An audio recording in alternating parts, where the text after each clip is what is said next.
ဒါပဲသူတို့ငါတို့ကတံပြန်မှာသူတို့ကအမြဲတမ်းပြောနေတော်လိုင်းတက်ဖွဲ့တွေကငါတို့ကတံပြန်ပြီးငါတို့ကဒီဘက်ကနေပြန်ချမယ်ဒါပဲတံပြန်ရမယ်ဟုတ်ပြီ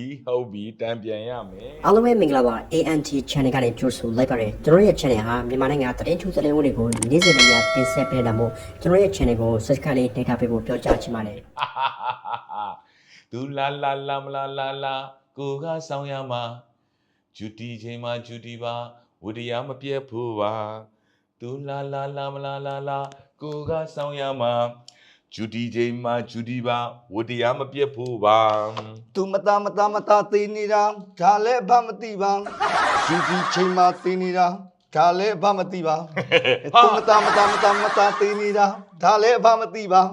ဂျူတီချိန်မှာသေးနေတာဒါလည်းအဖတို့မသိပါဟဲ့ဂျူတီချိန်မှာဘာသေးတာလဲဗလေအဖတို့ကင်းဆောင်ခိုင်းတဲ့ဂိတ်စကန်တွေမှာလေသူတို့တွေလေအိပ်ပျော်နေလားမသိဘူးလေဝင်တိုက်နေတဲ့နေ့တိုင်းအဖမသိဘူးလားဒီကောင်တွေကလည်းကွာ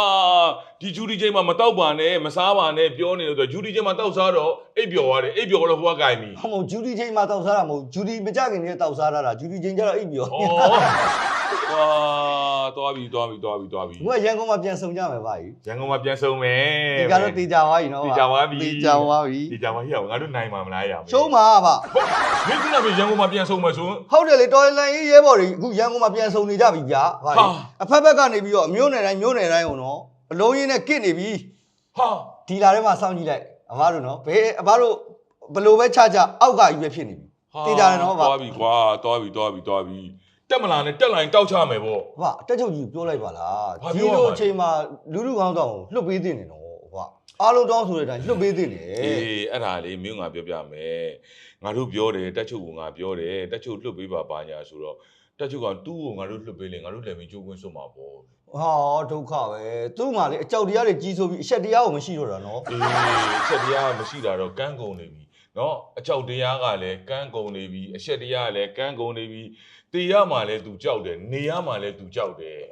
ငါဖျားပစ္စည်းတွေလည်းယူထားတာတွေနော်ဘယ်တော့မှထားထားလဲမသိဘူးနော်ဗျအေးကွာအဲ့လေးစုံစမ်းအောင်ကျွန်တော်ပြန်သိမ်းလို့ရအောင်အေးဘောငါတို့ပြန်သိမ်းရမှာရောမင်းကတမျိုးကွာ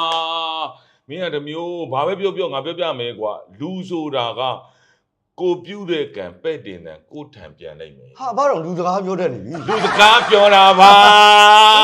လေးဒါဖေမဟောလဲသိတယ်ရမယ်ဟေးမရဲ့သစားဖေမဟောလဲသိတယ်ရမယ်ဟေးတခင်မျိုးတို့ဗမာဒါပဲလူစကားပြောတာပါဟာဟေ့အောင်အချင်းကောင်းပါဟေ့အောင်အချင်းကောင်းငါလည်းရောင်မားနဲ့ငါလည်းပြုံးနေဟေ့အောင်မင်းမဟုတ်တော့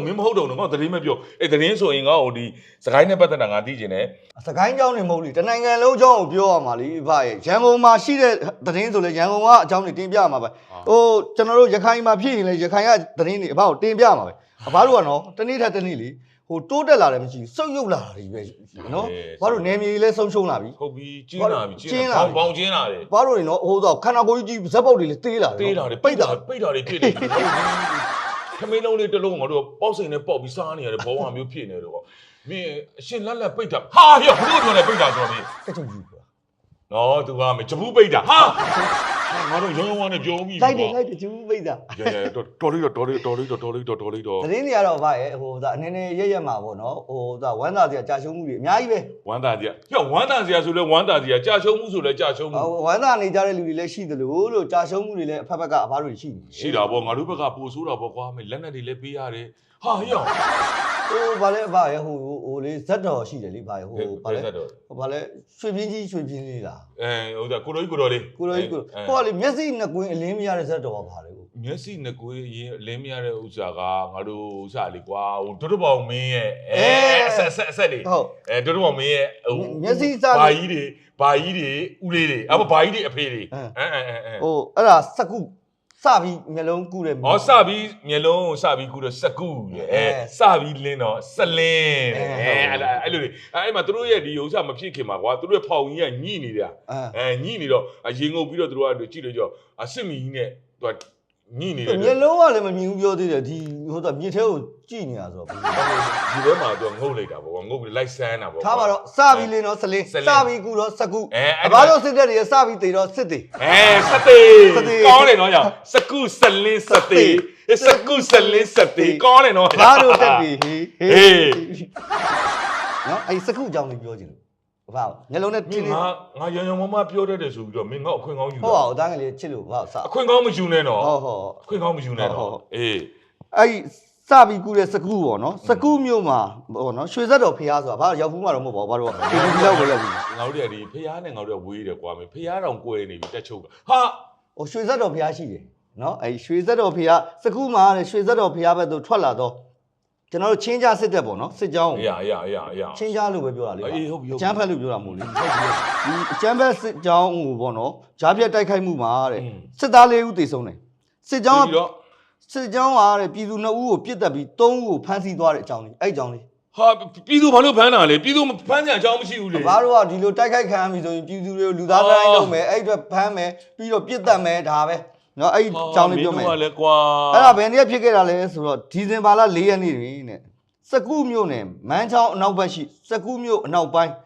းမန်းချောင်းအနောက်ဘက်ဆိုတာသိရမလားမန်းချောင်းဒီမှာလေးဟိုကျွန်တော်ရေအစည်းအင်းနဲ့စမ်းချောင်းဟိုလို ဟာသိပါတယ်ကွာမင်းတို့မမွေးခင်ကအဲ့ဒီမန်းเจ้าမှာရွှေဆက်တော်ပွဲတော်ကြီးလုပ်နေတော့မှရင်းဒီတွေကြာလာလို့ရွှေဆက်တော်အောက်ကဒီအောက်ခြေတော်ရအကုန်လုံးဈေးပွဲတော်တွေအကုန်လုံးပါသွားတာ အော်အဲ့မှာဗဈေးရောက်ခဲ့တာဟလား အဲ့ဒီတော့ငါတို့ ငါပြီးတော့စိုက်ခိုင်း တယ်မှာဒီလိုရေထဲမှာရေဆက်လေးတွေမှာတဲလေးတွေစောက်ပြီးတော့ငါတို့ငားရတာပေါ့ဟာ အဲ့မှာဘာလို့ဒီလားလို့မိတာ ဟာမယန်းလိုက်တာကွာ ဟုတ် မယန်းလိုက်တာ ဒီဇင်ဘာလ4ရက်နေ့စကုမြို့နယ်တဲ့မန်းချောင်းနောက်ဘက်ရှိစကုမြို့အနောက်ပိုင်းခံကုန်းရွာမှာ အော်ဘလို့ကြီးလဲ ရွာနာမည်ကခံကုန်း အော် ခံကုန်းရွာမှာတဲ့ရွှေသက်တော်ဖျားဘက်သို့အင်အား120ခန်းဖြင့်ထွက်လာတော့ကျွန်တော်တို့ချင်းကြားစစ်ကြောင်းကိုပေါ့နော်စစ်ကြောင်းဒီတဲ့အသက်40ကျော်အရွယ်အမျိုးသားတဦးကိုပြစ်တက်ခဲ့ပြီးလူငယ်တဦးကိုဖမ်းဆီးသွားကြအောင်တဲ့ဒါဆိုသိကြတယ်ဗျဒါတားဖားတွေပါတော့ဖြစ်နိုင်တယ်နော်လူကြီးကိုပြစ်တက်တယ်လူငယ်ကိုကျတော့ပေါ်တာဆွဲသွားတာဒီသဘောပဲ ဟုတ်တယ် နော်ဘာလို့ရဲ့လောက်ရက်တည်းနော်အလားတူတဲ့ဒီဇင်ဘာလ9ရက်နေ့တွင်လဲကူရွာမှအသက်50အရွယ်အမျိုးသားတဦးကိုထပ်မံပြစ်တက်ခဲ့ကြောင်းသိရတယ် ဟာ နော်ဘာလို့4ရက်နေ့မှာတယောက်ကိုတက်ပြီးတော့တယောက်ကိုဖမ်းခေါ်သွားတယ်ပေါ်တာဆွဲပြီးတော့အခုကူရွာမှာအသက်50အရွယ်အမျိုးသားတဦးကိုလည်းထပ်မံပြစ်တက်ခဲ့ဒီပုံစံတိုင်းဆိုမင်းငါတို့စစ်တပ်ကနေယူတော့မင်းကုရွာမှာမင်းလူတကောင်ကိုလိုက်တက်နေသလိုဖြစ်နေတာ ဒါဘောဗာ right မှန်တယ်ထိုစစ်တပ်စစ်ကြောင်းကိုတဲ့တော်လိုင်းရေးတပ်ဖွဲ့များဒီဇင်ဘာလ9ရက်နေ့မွန်းလဲတနာရီ30မိနစ်ခန့်တွင်တဲ့ဂရင်ကုန်းကျေးရွာ အော်ရွာနာမည်ကြီးလည်းကွာခုနဘာလဲကုန်းရွာတဲ့ ခုနကတော့ဟိုဗာလဲဟိုရွာနာမည်ခံကုန်း ခံကုန်းနဲ့ ဂရင်ကုန်း ခံကုန်းရွာတဲ့အခုဂရင်ကုန်းနဲ့အော် ကာယံကြိုက်တယ်လေ အော်အခန်းထဲခြံအောင်တွေကဟိုထွက်ကိုမထွက်ဘူးကွာမင်းကလေ သူ့ဘာသူဒါရွာနာမည်ရှိနေလေဂရင်ကုန်းကျေးရွာအနီးတဲ့ဂျားပြတ်တိုက်ခိုက်ခဲ့ရာစစ်သား4ဦးတေဆုံးပြီးတက်ကြက်ကြီးတဦးအပါဝင်နဲ့ထိခိုက်ဒဏ်ရာရရှိသူများပြားကြောင်းသိရှိရတယ်ထို့တို့တိုက်ပွဲဖြစ်ပွားပြီးနောက်ကျွန်တော်တို့ရဲ့ဟိုအချမ်းဘက်စစ်တဲ့စစ်ကြောင်းတည်တဲ့ဂရင်ကုန်းကျေးရွာအတွင်းကိုတဲ့လက်နက်ကြီးလက်နက်ငယ်များဖြင့်ပစ်ခတ်ခဲ့ရာ ဟာ နေအိမ်တချို့ပျက်စီးခဲ့ပြီးပြည်သူ2ဦးကိုလည်းဖမ်းဆီးသွားကြောင်းတဲ့ဒီဇင်ဘာလ6ရက်နေ့တွင်တဲ့လက်ဘရောရွာရဲစခန်းသို့ရောက်ရှိလာသောစစ်တပ်စစ်ကြောင်းကိုတော်လိုင်းရေးတပ်ဖွဲ့များဒရုန်းဖြင့်ဘုံ3လုံးထပ်မံကျဲချတိုက်ခိုက်ခဲ့ရာစစ်သား4ဦးထိခိုက်ဒဏ်ရာရရှိခဲ့ကြောင်းသိရှိရပါတယ်ဗျနော် ဟာ နော်ဒီဂရင်ကုန်းနဲ့ဟိုဒါဟိုကျွန်တော်တို့ဒီခံကုန်းနဲ့ဟုတ်လားနော်ဟုတ်ခံကုန်းနဲ့ သူ့ဘာကုန်းကျင်ရကုန်းတော့ကွာငါသတင်းမဲငါ့ကိုပြောတော့သတင်းမဲပြောတော့ ဒီကကြတော့ကျွန်တော်တို့ကရီနီဖဲခုံးနော်ပင်လောင်းအဲ့မှာဖြစ်တဲ့အကြောင်းလေး ငါသိတယ်ပြော ဒီဖက်ခုံဆိုတာဘာ အော်သိပါတယ်လို့ပြောနေငါပြောပြမယ်အဲ့ဒီမှာငါတို့ရနေပြီးတော့ဒီမညာမတာဘုံတွေချေပြီးငါတို့တိုက်ခိုက်ခဲ့တဲ့နေရာပြည်သူတို့ရဲဆက်တက်ခဲ့တဲ့နေရာမသိဘဲနေမလား ဟုတ်ပြီဘာကိုယ်တိုင်ပါဝင်နေဆိုတာဘာဒါနော်လက်မှတ်ထိုးလိုက်တာပဲ ငါမပါဘူး ဘာလို့လဲထမ တ င်းချ ချို့ က်တာ ကြီးကနေဒီနေရာတွေလို့ပြောလို့ငါနေရောတွားလို့ငါနေလွတ်လိုက်တာ ဘာထမင်းပဲလိုက်ချက်တာ အဲ့ဒီမှာတမင်းချက်တာမင်းငါတငယ်ချင်းရဆိုရင်တော့ဒီထင်းခွင်တန်းနေတော့ဒီတနက်နဲ့ထိသွားတာသူ့ဘိုက်ထဲမှာကြီးစား2000ရှိတယ်လို့မပြော ဟုတ် နေ လားထင်းကိုကြီးနဲ့ ငါသမင်းချက် तू ကထင်းခွေ तू ကအဲ့ဒါကိုတိုက်ပွဲဝင်နေဘာညာ तू ကရှောက်ပြောနေတာအဲ့ဒါကို तू ကအခုကျန်းနေဥက္ကဋ္ဌလည်းဖြစ်နေပြီးတော့အတိုက်ပွဲမှာသူ့တငယ်ချင်းနဲ့ तू နဲ့ဒဏ်ရာရ တော် တာ တော်ကြီးရတယ်အဲ့လိုတော်တော်ကြီးရတယ်ဘာတမင်းချက်ဟိုဘာတကယ်ချင်းထင်းကိုရ အခု तू ကကျန်းဆိုင်ဥက္ကဋ္ဌဖြစ်နေပြီလေ စက်ကွန်နဲ့ချက်တော့ထင်းကိုကြီးနဲ့မှန်တာဗော ဩမဟိုဘက်ကလူတွေကရန်သူကဒီဘက်ကိုတိတ်မလာဘူး तू ထင်းခွေနေတော့သူ့ကိုတောဝက်အောင်မလို့သူ့ကိုပြစ်တာမင်းကလည်းမဲတယ်လေအဲ့မှာတောဝက်အောင်မလို့ပြစ်တာတိတ်သူဝိုင်းပြစ်တာဒီလိုဒီသတိကံပုံနဲ့ဝိုင်းပြစ်တာ ဒါပေမဲ့အဖစက်ကွန်နဲ့ချက်ဆိုတော့တေလောက်မယ်လေ तू ထိတာဒီဘယ်နားတွေထိလဲတော့မသိဘူးပါ ငါပြောမှာ18ချက်တော့ဟိုကပြစ်တာ18ချက်သူ့ကိုထိတာ2ချက်ပဲထိတာ အဲ့ဒါကိုမထုတ်ပြီးသွားတော့ပါပြီနော်အဲ့ဒါမထုတ်သေးဘူးလေဗျညာနေနော် အလကားနောက်တာထိတာဒီလက်မောင်းတွေပေါင်နေပဲထိတာ तू ကဒီဘိုက်ထဲကိုထိတော့သေပြီလေကွာမင်းငါပြောရှင်းလေး သူ့တောဝက်အောင်မလို့အသားမဲတော့တောဝက်အောင်မလို့ အဘာသမင်းချက်တဲ့ချိန် तू ကထင်းခွေတဲ့ချိန်ကျတော့ ဒီကောင်ငါမနေ့ကငါ အားလုံးမျက်လုံးထဲမှာပေါ်ပုံပေါ်ကြီးအဘာသမင်းချက်နေ तू ကထင်းသွားခွေထင်းလို့တယ်ဆိုလို့အဲ့ချိန်မှာထင်းခွေဓမ္မနဲ့ဒီလိုခုတ်နေတာအေးကြောပြောင်နေပေါ့လ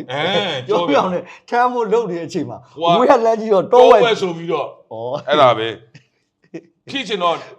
ဒီကောင်အဲ့ဒီညနေရဒီကောင်ကနေပြီးတော့ဟိုမူးပြီးတော့ဒီကောင်အိမ်နေအာမီရန်နေငါတို့အဲ့တုန်းကရတယ်အာမီရန်နေတောက်တော့မူးပြီးအိမ်နေတာအိမ်နေအဲ့ဒီကောင်ဒီကောင်အဲ့ဒီညနေဘက်ကတော့ထင်းသွားမခွေနိုင်ဘူးမနေ့လည်းကြောက်ချက်စရာမရှိတော့ဟာထင်းပမာလေးပဲသူ့ကိုတောင်းဝင်ပေးတာထင်းကိုတောင်းဝင်အဲ့မင်းထင်းသွားခွေတာဘာဖြစ်လဲဒီကောင်က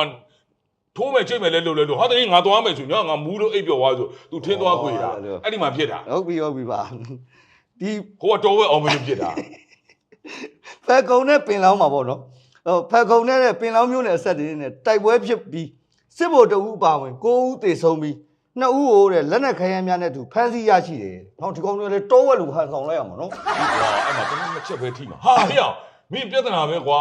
။ဒီဇင်ဘာဖြစ်တဲ့နေ့ကဒီဇင်ဘာလ6ရက်နေ့တဲ့ပင်လောင်းမျိုးနယ်နဲ့ဖက်ကုံမျိုးနယ်အဆက်ရှိကြေးရွာများကိုအချမ်းဘက်စစ်တပ်နဲ့ PNO စတန်ဒတ်လောက်လုံးလိုက် စတန်ဒတ်စစ်တပ်နဲ့ PNO ပြည်သူစစ်များပါဝင်သောပူးပေါင်းဖွဲ့ရာတဲ့အင်အားလုံးကြီးဖြင့်ထိုးစစ်ဆင်လာသောကြောင့်တော်လိုင်းအင်အားစုများတိုက်ခိုက်ရာစစ်ဗိုလ်တအူးအပါဝင်နဲ့စစ်သား9ဦးသေဆုံးပြီး2ဦးကိုအရှင်ဖမ်းမိခဲ့ကြောင်းသိရတယ်ဗျ။ထို့ပြင်နဲ့ငကြင်းမီဆက်တနက်တလက် RPG တလက်တို့အပါဝင်နဲ့လက်နက်ခဲယမ်းအများအပြားသိမ်းဆည်းရရှိခဲ့ကြောင်းတိုက်ပွဲမှာလည်းဆက်လက်ဖြစ်ပွားနေပြီးစစ်ကောင်စီတပ်ဘက်မှအထိနာလျက်ရှိကြောင်းသိရှိရပါတယ်ဗျ။ ဒါပဲလေကွာ ဒီကအထိနာရင်ဗျထင်းခွေကြအောင်ဆောင်လိုက်ကြောပြောင်ကြီးနဲ့တောသားကြီးတဲ့နော်ဒီဟောတောဝက် အဲ့လိုမျိုးပေါ့ငါဒီယူနီဖောင်းတွေပါတော့အကုန်လုံးချုပ်ပလိုက် ချုပ်လိုက် အဲ့မှာထင်းခွေတဲ့ပုံစံဆိုဟာမဟုတ်ဘူးလေကွာငါပြောတယ်ကိုတော့ကထင်းခွေလို့ရတယ်အခုကထင်းခွေလို့တော့မရတော့ဘူးကိုကလူတွေကမလူငယ်တွေတိတယ်ဖြက်ဖြက်လက်လက်တွေကြီးပဲမျက်လုံးတွေကဆူရှတယ် မျက်လုံးတွေကကွန်းကွက်ကထင်းခွေတောဝက်ကြီးဒီကကြတော့တန်းကလေး အခုတော့ तू ကကြက်ခံရုပ်ကရာဖြစ်တော့ तू ကနေပြီးတော့ तू ထောင်းတော့ဘာသွားမလို့နဲ့တော့ဒီကဘာကိုဖြုတ်တုတ်သက် तू ကစလုပ်လို့ရဘာသွားမစားနဲ့ဘာစားတဲ့စကားကိုကြားရင်ဘာဖြုတ်တုတ်သက်လုပ်လို့ ဒီကောင်ငါအမှန်တရားတွေထုတ်ပေါ်လေးလို့ဒီကောင်ငါ့ကိုလှုပ်ရဲလားမေးကြည့်လိုက် အာ လှုပ်ရဲလားမေးကြည့်လိုက် နောက်စော်ကိစ္စတွေရှိသေးတယ် အများကြီးပဲရှိတယ်အများကြီးပဲရှိတယ် စော်ကိစ္စတွေပါပေါ်လိုက်ပြီ သူ့ကိုငါတို့တွေကဘာနဲ့ပြောတောဝက်လို့သူတို့ပြောတာ မဟုတ်ပြော တောဝက်လို့ပြောတာဟိုးလုံးတွေကဒီကောင်ကဘိုက်ဆွဲတာဘိုက်ဆွဲတာ အဘအခုမှရွှေတာပေါ့ ငါအခုမှငါတို့ငါတားတယ်ငယ်ငယ်တော့တပုံမျိုးငါပြကြတာ တကယ် လာတာဒီကောင်ငါ့ကိုမနာလို့အဲ့ဒါလေးလည်းပါတယ် ဘပုံစံလှတယ်ဆိုတာတန်းကလေးခံမကြည့်တာဘယ်နေမှမတွေ့ဘူး ကျွန်တော်တို့ပြန်လိုက် မဟုတ်လေအခုပုံနဲ့ရှင်းလိုက်တော့ဝဝါသူ တော်လိုက်တော့ပြန်လိုက်တော့မင်းပြန်လိုက်တော့ ဟိုအဖကျွန်တော်ငငယ်ကပုံခံမှန်းချင်းဒီသားရည်နဲ့ဆိုဟိုကိုရီးယားမင်းသားဟိုဘေလူးကနေသွားဆင်မယ်ထင်တယ် ဟာအဲ့မှာဘူကြီးနဲ့လေဟော ကိုရီးယားမင်းသားနဲ့ဆင်မှာဟုတ်တယ်ညိုကျော်လေးဖနော် ဟောမရနေတာ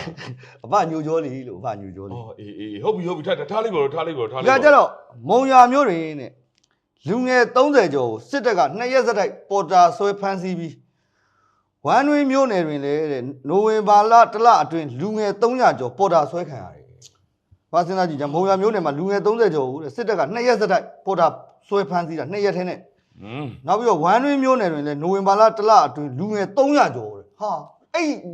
့ဒီဝမ်းတွင်းမျိုးနယ်လေးအတွင်းကလူငယ်လေးအယောက်300ကျော်တစ်လထဲပေါ်တာဆွဲတာ ကွာအဲ့ဒါလည်းကွာ ဒါပေါ်တာဆွဲတာကြီးပဲတီးတန့်နော်ပေါ်တာဆွဲပြီးမှပတ်စံယူပြီးတော့လွတ်ပေးတာတွေဟိုမိဘတွေစီပြန်ရတာတွေမပါသေးဘူးနော်ဗျ အေးအဲ့ဒါနေငါပြောတာဗောငါအတန်းတန်းငါပြောတယ်မင်းတို့ပေါ်တာဆွဲတဲ့လို့မလုံးနဲ့ဆို ကျွန်တော်ပြောမယ်တိုင်းပြည်မှာဟိုမှာအဲ့လူငယ်လေးတွေအဲ့မျိုးမှာ300ပေါ်တာဆွဲပါသွားပြီဒီမှာအဘတို့အကျမ်းဖက်စစ်တပ်ကတက်ဖြတ်လို့တည်တဲ့လူတွေလည်းရှိသေးတယ်တချို့ကနိုင်ငံခြားကိုသွားပြီမြန်မာပြည်မှာဘာလို့လူမျိုးတုံးတက်ဖြတ်နေတာ ဒါဗောဒါလူငယ်တွေငါတို့ကမရှိရင်တာလေဟာမဟုတ်ဘူးလေကွာမင်းကတစ်မျိုးကွာမင်းကတစ်မျိုးမဟုတ်တနေ့ကငါကဟိုငါမင်းတို့ငါတို့လိုက်ရှာတော့ငါနေရောက်နေတယ်လေနေရောက်နေတော့ငါအဲ့ဒါနဲ့ငါဒီရွာတရားနေငါဖြတ်သွားတာအဲ့ရွာကလည်းငါတို့ဘောမနေတဲ့ရွာအဲ့ရွာကိုဖြတ်သွားတာကိုလူတွေကြီးပါပဲဒါပေမဲ့အဲ့ဒီမှာငါဒီစပားကြီးတော့လဲမိန်းကလေးတွေဒီဘက်မှာဟိုရေထမ်းတော့လဲမိန်းကလေးတွေထမင်းနေဟင်းနေချက်နေတာလဲဒီအဖွားကြီးတွေအဖိုးကြီးတွေချက်နေကြတယ်လူငယ်တွေဘယ်ရောက်ကုန်ပြီလဲငါပြီးတော့ဘာရဲ့တဲ့လူငယ်တွေမရှိတော့ဘူးတဲ့နိုင်ငံခြားမှာအလုပ်သွားလုပ်တဲ့လူကလုပ်တယ်တဲ့နယ်တွေကိုပြောင်းတဲ့လူတွေကပြောင်းကုန်တယ်အဓိကတော့နိုင်ငံခြားမှာသွားပြီးလုပ်ပေါ်တာဆွဲခံရတဲ့လူကဆွဲခံရတယ်ပေါ်တာဆွဲလို့တဲ့ကျမတို့တော့မနေမှုတ်လေနင်တို့ကငါတို့လူတွေလေဆိုအဘမရဘူးပါတဲ့ ကျမတို့ကဟိုရှင်တို့ဘက်ကဘာဖြစ်နေလဲမရဘူးရှင်တို့ဘက်ကနောက်မှထားနင်တို့သားသမီးတွေငါတို့ပေးလေပေါ်တာဆွဲသွားဒီအဲ့လိုတွေဖြစ်နေတယ်ဟုတ်တယ်ဗျာနော်ဒါဘာလို့ရုံမောင်ကြီးရုံလုံးကြွလာ အေးပေါ့ကွာရုံမှရိုင်းဆိုင်တဲ့လူတွေဖြစ်သွားပြီပေါ့ဟဲ့ ဒီကကြတော့ဖားကန့်မြို့နယ်ဖားကန့်မြို့နယ်လုံခင်းကျေးရွာအုပ်စုမလောင်ကျေးရွာဦးတဲ့စစ်တပ်ကဒုံးဖြစ်ဘုံကျဲမှုမိသားစုတစုထဲမှာတဲ့ပြည်သူ3တေဆုံးပြီး9လသားအရွယ်ကလေးငယ်တဦးသာအသက်ရှင်ကျန်ခဲ့တယ်တွားပြီတမိသားစုလုံးမှာဒီ9လသားအရွယ်ကလေးတစ်ယောက်ပဲအသက်ရှင်ကျန်ခဲ့တယ်ဒါဒီခလေးကိုနှက်ဆောင်တာပေါ့ကွာ ဘာနှက်ဆောင်တာဟာလမ်းလိုက်တာကွာဖေးနေတာပြောပါကိုလူအတန်နဲ့လုပ်ကိုလုပ်တာလေမင်းငါ့ကိုပြန်ပြီးអော်နေငါမျက်နှာကိုဖြတ်ထိုးလေးလို့ကတော့မင်းဟိုကောင်တော့မင်းကြောင်မျိုးမင်းလို့မျက်နှာပြားဖြစ်သွားမယ်တောဝက်ကြီးနဲ့တော့တိုင်လိုက်မှာနော်အေးကြီးကနှစ်တောင်ရှိဟာမင်းကတမျိုးကွာတားငယ်လို့လုံးတားငယ်လေးဘက်ပြောင်းလိုက်မှာတောဝက်ကြီးဘက်ကိုတောင်းလိုက်မှာနော်ဟာမင်းကပါတီဝင်တော့မလို့လားဝင်မှာပါမင်းပါတီဝင်ဟိုပါတီဝင်မှာလားဘယ်ပါတီချပါတီဟိုသားလို့ကောင်းတယ်ချပါတီကပေးဟင်းလေးတူတော့အရင်ကောင်းတယ်ကွာဩကဲဒီမနက်ပိုင်းရေပေါ့နော်ဟိုနောက်ဆုံးသတင်းလေးတင်ပြမယ်အဲ့ဒါလေးကိုဟိုကအသေးချာလေးနားထောင်ပြီးပါဟုတ်ပြီအဲ့ဒါဘာလဲဆိုရည်စရာကြီးပါရဲ့မင်းခုနကတော့တောဝက်ကိစ္စလဲဒီရည်အဲ့တောဝက်နဲ့လည်းပတ်သက်တယ်တကယ်ရည်စရာကြီးဒီကြက်ခိုင်ဥက္ကဋ္ဌတောဝက်ဒီဥက္ကဋ္ဌနဲ့လည်းမင်းကြီးနဲ့အခုလည်းရည်စရာကြီးပြောတော့ကွာမင်းကအဲ့ဒါဘာလဲဆိုတော့အတန်တိတ်တပိတ်ကိုတဲ့ဖြက်စီးရန်ကျွန်တော်တို့အတန်တိတ်တပိတ်10ရက်နေ့ဒီဇင်ဘာ10ရက်နေ့ကြော်ညာဝင်လာအောင်မယ်ဗျာရဲ့အဲ့နေ့မှာကျွန်တော်တနိုင်ငံလုံးအတန်တိတ်တပိတ်ကိုကျင်းပမှာမနက်9နာရီကနေပြီးတော့ညနေ3နာရီထိကျင်းပမှာသိတယ်အဲ့ဒါကိုသူတို့ကတံပြန်တဲ့အနေနဲ့ဘာလုပ်မလဲဆိုတော့ဒီပေါ့နော်ဖို့ခွေးတွေကနေပြီးတော့ဘယ်ကဖို့ခွေးလဲကျက်ဖို့ပါတီကျက်ခိုင်ရင်းတဲ့ဖွံ့ဖြိုးရေးပါတီရတဲ့မဲဆွယ်စီယုံပွဲများနဲ့ပါတီဝင်များပါဝင်သောလှုပ်ရှားမှုများဟူတဲ့ဒီဇင်ဘာလ10ရက်နေ့တွင်တဲ့အကြီးအကျယ်ပြုလုပ်ပြီးသူတို့ကဘယ်လိုလုပ်မှထင်တယ်သူတို့အဲ့ချိန်အတွင်းမှာကားပေါ်မှာလူရှင်တော်တွေဘောမတွေနော်မင်းသားမင်းသမီးတွေတင်းပြီးတော့အဲ့ဟာကိုသူကအကြီးအကျယ်ဟာသူကလူတွေထွက်လာအောင်လုပ်မယ်ပေါ့အဖစိတ်ချပြည်သူတွေကလေအဖတို့ရဲ့လောက်ွက်တွေကိုသိနေပြီရိုးနေပြီဟဲ့လားရိုးနေပြီငါတို့ရဲ့ဒီကြက်ခိုင်ရင်ဥက္ကဋ္ဌငါပေါ်တာကြီးကသူကဒါခေါင်းကရှိပြီးသားအဲ့ဒီအချိန်မှာမင်းနုပညာသမားတွေအစိုးတော်တွေလူရှင်တော်တွေသူတို့ငါတို့ခေါ်သုံးပါလေကြိုက်တယ်လို့လို့ကြိုက်တယ်လို့လို့အဖတို့ဘောဇက်မားတဲ့အနုပညာသမားတွေနဲ့ပဲလှုပ်လို့ကြိုက်တယ်လို့လို့ပြည်သူတွေကလေနားလည်နေပြီရန်ကုန် UG တွေကအဖတို့ကိုဘာပြောတယ်မှတ်လဲဘာပြောလဲတက်မလာနဲ့တောက်ချလိုက်မယ်တဲ့